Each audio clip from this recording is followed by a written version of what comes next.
शुक्लाम्बरधरं विष्णुं शशिवर्णं चतुर्भुजं प्रसन्नवदनं ध्यायेत् सर्वविघ्नोपशान्तये।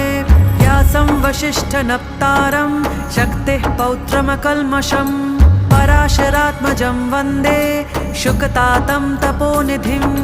व्यासाय विष्णुरूपाय व्यासरूपाय विष्णवे नमो वै ब्रह्मनिधये वासिष्ठाय नमो नमः।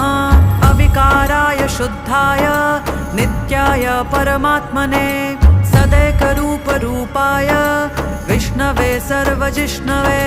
यस्य स्मरणमात्रेण जन्मसंसारबन्धनात् विमुच्यते नमस्तस्मै विष्णवे प्रभविष्णवे। ॐ नमो विष्णवे प्रभविष्णवे। श्रीवैशम्पायन उवाच श्रुत्वा धर्म